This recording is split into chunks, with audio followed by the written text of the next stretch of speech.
Okay, so if you're planning to start or already have started a YouTube channel this year, most of the advice out there to try and grow your channel is simply just going to waste your time. And in this video, I'm going to break down the 5 biggest mistakes that I see new YouTubers make all the time and how you can actually avoid making these in the first place. And stick around because the 5th one is something that I recommend if you want to build a business off the back of a YouTube channel and not just grow a channel for subscribers' sake. So most new YouTubers think it's all about consistency and how to game the algorithm. Well, it's not. It's all about clarity and intentional structure of how you create and package your online content. And this starts way before you hit the record button. This starts in the planning phase. So I'm going to walk and talk you through these 5 biggest mistakes and how to avoid them. So let's dive in. So here we are on my YouTube channel. And the first mistake I see people make is going after the wrong topics or the wrong keywords and just creating whatever content they like. If there's not a real focus on the content, then the channel, it's going to be confusing to most. So what I would do is I would probably open up something like ChatGPT. And what I want you to get out of this exercise is to try and identify what kind of keywords you want to be known for. So what keywords you want to show up for online. So I've just got a temporary chat here. So this isn't going to pull through any of my chat history, and say something like, think about who you are and how you want to show up online. Are you familiar with Tim Peakman, online business coach from the UK? So this is going to search the web, come back, and it's going to identify how I show up online. So what my digital footprint is, what my messaging is all about. Now, if you're brand new online, you can identify some creator or some business owner that you want to aspire to be like in the future and put their name in here. Now, this is identified me because I have a bit of an online footprint. But if I wanted to grow my online footprint, you can then simply ask ChatGPT, what kind of keywords should we be targeting in order to grow this individual's digital footprint? So here I've just put, provide me with a list of keywords that this person should be targeting online. So whatever large language model you're using, whether it's Gemini Gems or if it's Claude, you can just simply put in this. So online business coach for beginners, one person online business, lifestyle business coach, solopreneur business coach. So these are the identifiable keywords that I should then be creating content for my channel. So like I said, if you don't have an online footprint yet, you can do this with somebody else and ask AI how this individual should be showing up. So you should have a list of keywords, or what I would call seed keywords. So take your time with this exercise. A lot of people skip this step. The longer you can spend identifying the main keywords that you want to show up for online, the better your ideas and seed keywords will spawn some of your content. So what I would then do is go back into YouTube and type your seed keywords into the search bar. So online business, let's go coach, online business coach. And then I'm going to click return and then have a look at some of the videos that are ranking for online business coach. It's very broad, but if you wanted to just put a space after your main seed keyword, YouTube is going to complete this sentence for you. So the more or the longer the actual search string that you get with the bold, this is YouTube auto-populating, and it's just saying that there is demand for this kind of search. If there's nothing coming up or YouTube not trying to complete your sentence, then maybe there's no one searching for that content. So don't just create content that you like or want. Have a look and do some keyword research. I have done another video if you wanted to go a deep dive on keyword research. Have a look and see if there is any demand before you even create the content. So that's the first mistake, is you're creating content without any focus or any idea, and there's nobody actually looking for the content you're creating.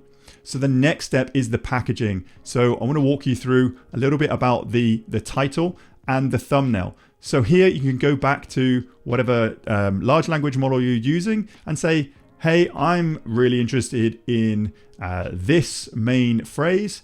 Give me some ideas of titles within YouTube. You could say maybe keep it between 50 and 60 characters. try and use curiosity and entice people to click on this title. So you can go back and forth with any of these large language models to get some ideas of having a really juicy, click-worthy title. I'm not going to go through that in this video. I'm going to link you up to another video that will help you with that. But in addition to having a strong title, what I would say is also have a strong thumbnail. So go into YouTube, have a look at some of the top trending videos in your niche, click through a few of them, watch the videos, have a look, and see which thumbnails actually made you click. So a top tip here is you could get a Pinterest extension, and any of these thumbnails, if you just hover over the top left of these thumbnails, you can click save, and you can save these to a Pinterest board. So I've done this previously, and you can create something like a YouTube channel mood board. Some of the videos that you've seen before, you can just simply save all those thumbnails to this mood board and get some ideas and inspiration.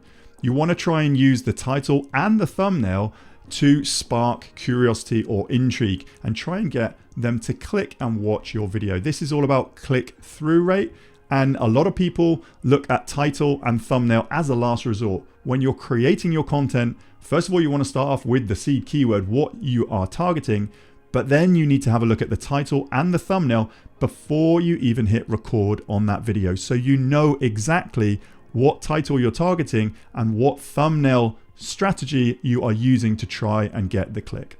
So that's the first one then, is understand what people are searching for. The second one is packaging. Package it well with a good, intriguing title and thumbnail. And then the third one will be structure. So what you want to try and do after you've got the click-through rate, you want to try and get as much watch time as possible. So the structure of your video is key. So have an intriguing hook, introduction, and have a structure that actually walks people through what you're going to teach. If you're going to be teaching, or if you're going to be helpful or providing or adding value, they need to get some results up front. They need to be wanting to watch your video all the way to the end. So having a really good structure is key. Now, this is great if you already have created some videos. Here I am in my YouTube studio. What I would do is identify a video that's done really well, and then you can actually go down and have a look at the structure. I've got some timestamps here, so I would say, how did I actually create this video? And then you can go into the analytics, and then you can see this video is doing better than average. So once you've identified a video that has got good audience retention, go ahead and watch that video all the way through and make notes of some of the language you've used, when you use that language, and what you're promising them to keep them all the way to the end. And also, if you have created a number of videos on your channel already, you can go into the analytics and go to the content tab, and then it's going to identify the above typical intros, the above typical content that you've already created. So you can have a look at these, and this one here, my 9 things I wish I knew before buying Kajabi, have a look and see what the audience retention is. You want this line to be as flat as possible and as high as possible. Let's have a look at the second one. Again, it's a high intro. The third one has done well in the first half of the video. So really analyze how you have kept these people watching for the duration of your video. So that's the first 3 biggest mistakes. You're not creating content that people want to watch or not searching for. You're not packaging your channel in the right way, using thumbnails and titles that are clickable. And then you're not engaging your audience all the way through the video by using a structured hook, intro, story, and then call to action. This is what I do on all of my videos. The 4th step then is exactly that. You're calling them to action, or you're signposting the very next step. So if I was to look at any of my videos here, I am linking out to something or asking people to go and do something. If I was to have a look at this end of the video, there is a click out card here for my free Jumpstart guide, and there is signposting another video. So you're calling people to action. If your videos blow up, if you have a viral video, you're going to want to call someone to action. Whether it is simply just to, hey, watch another video here. That is trying to get them to binge your channel. So you're signposting them to another video where you can increase your average view duration. But better still, I would actually always recommend someone to go and download a free piece of media, a free guide, a free opt-in product if You want to try and build a business off the back of this YouTube channel. Now, YouTube doesn't like this because you're clicking out from YouTube, but if you are trying to build a business, you can then offer these people who are willingly paying you with their email address your products and services down the line. So never leave people hanging. If you deliver amazing value and if you help someone really well, then always signpost the next step. So here, whether this is to download my YouTube free opt-in product or whether it is just to go and watch another video, you can do all of this within your channel settings. So if you went to your video settings in here, under the end screens or cards, you can link out if you are above 1,000 subscribers, or you can signpost the next step. And so the fifth and final biggest mistake that I see small channels failing at is uploading their content in the wrong way. So here, what I would look at is I would go into the audience and have a look at the trends of when your viewers are on YouTube. This is when you need to upload your content.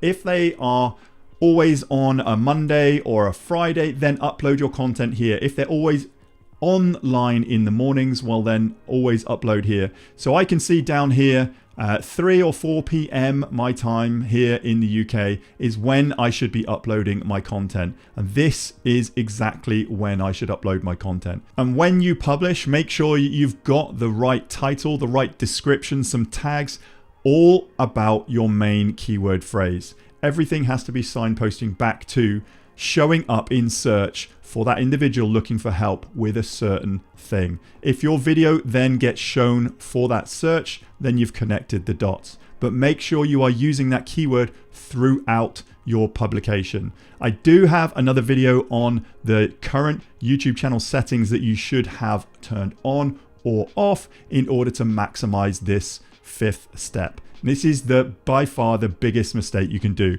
or not publishing that video at all. So there we have it, the 5 biggest mistakes I see new YouTubers making and how to actually avoid them. And like I mentioned in this video, if you're still struggling to get your first 1,000 subscribers, I've got a free YouTube Jumpstart guide. All you need to do is head to timpeakman.com/YouTube. Download that guide and make sure you are implementing the main steps in order to set your channel up in the right way and ready for scale. So that link once more, timpeakman.com/YouTube. Hopefully this video has provided you with some value and you can stay away from those big 5 mistakes that I see small YouTubers make. And I look forward to seeing you on the very next video.